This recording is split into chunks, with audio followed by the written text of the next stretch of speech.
Hello students, आज के video class में मैं प्रत्ययवाद यानी आइडियलिज्म के विषय में बतलाऊंगी। पिछले के वीडियो क्लास में मैंने वस्तुवाद यानी रियलिज्म के विषय में बतलाया था। आज मैं आइडियलिज्म के विषय में बतलाऊंगी। आइडियलिज्म को इंग्लिश में आइडियलिज्म बोलते हैं और इसको हिंदी में प्रत्ययवाद बोलते हैं। प्रत्ययवाद के दो रूप हैं, तत्वमीमांसीय प्रत्ययवाद यानी मेटाफिजिकल आइडियलिज्म और दूसरा है ज्ञान मीमांसीय प्रत्ययवाद जिसको इपिस्टेमोलॉजिकल आइडियलिज्म बोलते हैं। तत्वमीमांसीय प्रत्ययवाद के अनुसार परम सत्ता प्रत्यय मात्र है। इस विचार के समर्थक बर्कले, हीगल और प्लेटो हैं। और ज्ञान मीमांसीय प्रत्ययवाद वह है जो ज्ञाता और ज्ञेय को अभिन्न मानता है और इस विचार के समर्थक बर्कले और हीगल हैं। प्लेटो तत्वमीमांसीय प्रत्ययवाद को स्वीकार करते हैं। भारतीय दर्शन में ज्ञान मीमांसीय प्रत्ययवाद का उदाहरण बौद्ध दर्शन का योगाचार संप्रदाय है।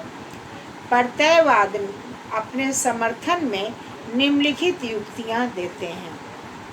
पहला, जब हम किसी वस्तु को देखते हैं तो हमारी इंद्रियां उस वस्तु के रंग रूप अनेक प्रकार की संवेदनाएं ग्रहण करके हमारे मन में पहुंचाती है और हम जो जानते हैं वो वस्तु नहीं होता है बल्कि वस्तु के रंग रूप आकार का प्रत्यय होता है। और जैसे बर्कले ने टेबल का उदाहरण देकर इसे सिद्ध किया है कि जब हम टेबल को देखते हैं तो टेबल के जो रंग रूप आकार हैं उसका आइडिया हमारे मस्तिष्क में होता है और तब हम उस टेबल का ज्ञान प्राप्त करते हैं।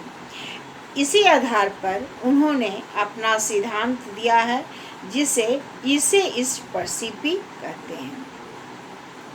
दूसरा है ज्ञाता और ज्ञेय का संबंध आंतरिक होता है, इसलिए उसमें अभिन्नता होती है। ऐसा अगर हम नहीं माने तो इसमें फैलेसी ऑफ इनफाइनाइट रिग्रेस अर्थात अनावस्था दोष हो जाएगा, क्योंकि दोनों में संबंध स्थापित करने के लिए तीसरे की आवश्यकता होगी, फिर तीसरे के लिए चौथे, चौथे के लिए पांचवें, और यह जो श्रृंखला है वो कभी खत्म नहीं होगा।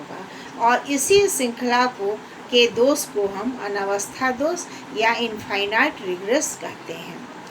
अब थर्ड पॉइंट में आ जाइए।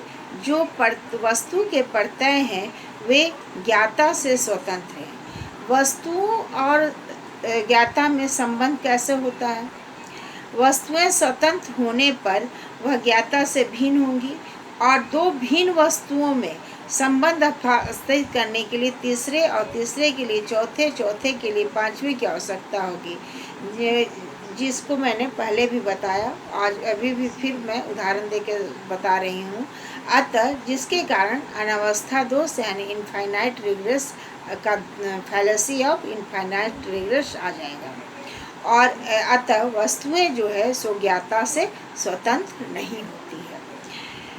फोर्थ पॉइंट है कि जब हमारा अनुभव यह प्रमाणित करता है कि वस्तुएं जो है ज्ञाता से स्वतंत्र नहीं है। जैसे कोई सब्जी 2-3 आदमी खाता है तो किसी को उसमें नमक ठीक लगता है, किसी को ज़्यादा लगता है और किसी को कम लगता है। जैसे मान लीजिए कि कोई अपने एक ही दूरी से 2-3 स्टूडेंट आ रहा है कॉलेज, तो किसी को वो दूरी कम लगता है, किसी को अधिक लगता है और किसी को मध्यम लगता है। अगर ऐसा होता है तो इसका मतलब है कि हमारा अनुभव यह बतलाता है कि प्रत्ययवाद सही है और प्रत्ययवाद को प्रमाणित करता है, अर्थात वस्तुएं जो है सो ज्ञाता से स्वतंत्र नहीं है। इस प्रकार वस्तुवाद और प्रत्ययवाद दोनों एक दूसरे के विपरीत सिद्धांत हैं। एक के अनुसार शरीर और मन को भिन्न माना गया है और दूसरे के अनुसार शरीर और भिन्न को अभिन्न माना गया है।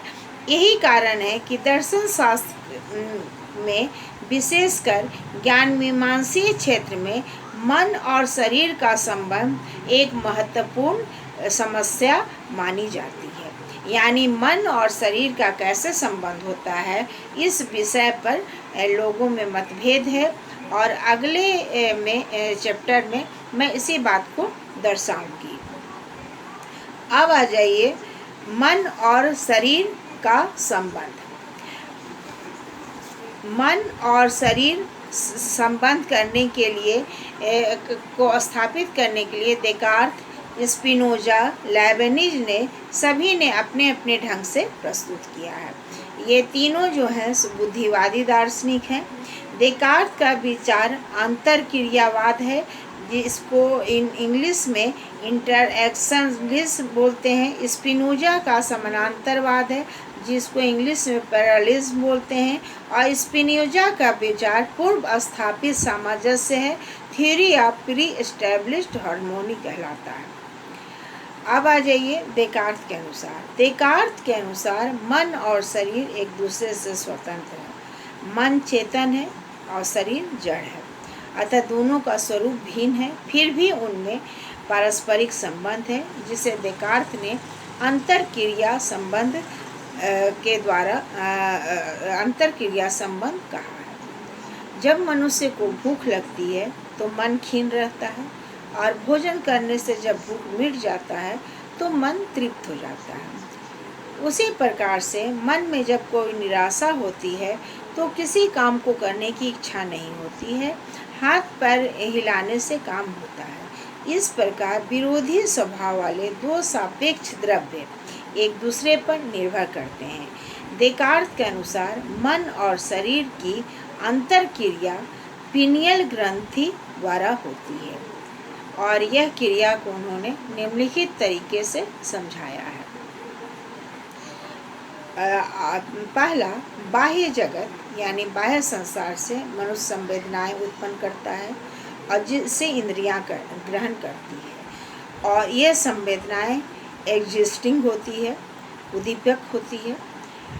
दूसरा, उद्दीपक का प्रभाव इंद्रियों पर पड़ता है, फलतः जैविक शक्ति उद्दीपित होती है, और इस शक्ति के उद्दीपित होने पर इसके माध्यम से प्रभाव पीनियल ग्रंथि पर पहुंचती है, और पीनियल ग्रंथि से जैविक शक्ति स्नायु मंडल में विचरण करती है, और विचरण करती हुई मांसपेशियों तक पहुंचती है, और इसके बाद शारीरिक क्रियाएं होने लगती हैं। इसी प्रकार मानसिक विचारों के अनुकूल शारीरिक कार्य भी होते हैं।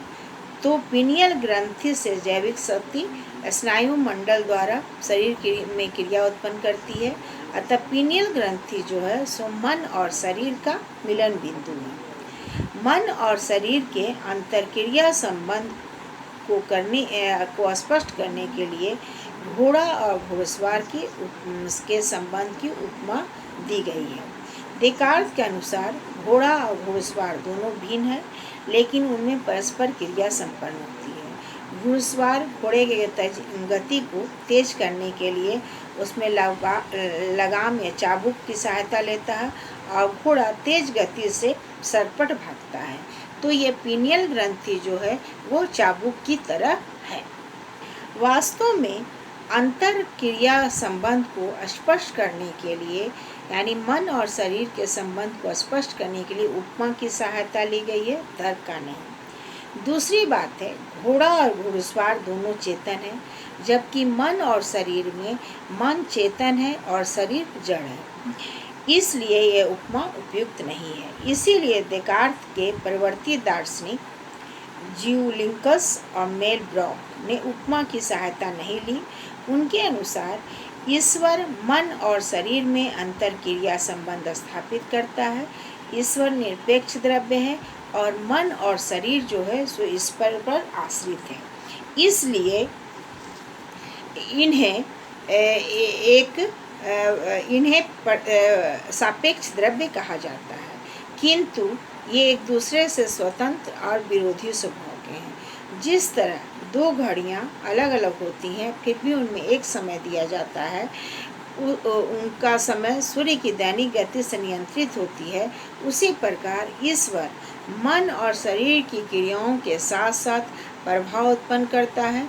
मेलब्रॉन का मानना है कि सभी प्रकार की मानसिक और शारीरिक क्रिया ईश्वर इच्छा से अर्थात विल ऑफ गॉड पर निर्भर करता है, यानी ईश्वर की इच्छा पर निर्भर करता है। अतः मानसिक क्रिया के उत्पन्न होने के बाद शारीरिक क्रिया उत्पन्न होती है और इसी तरह से शारीरिक क्रिया के साथ साथ मानसिक क्रिया उत्पन्न होती है। Thank you. अब नेक्स्ट क्लास में मैं आप लोगों को स्पिनोजा का समानांतरवाद और लेबनीज का पूर्व स्थापित सामंजस्यवाद के बारे में बतलाऊंगी।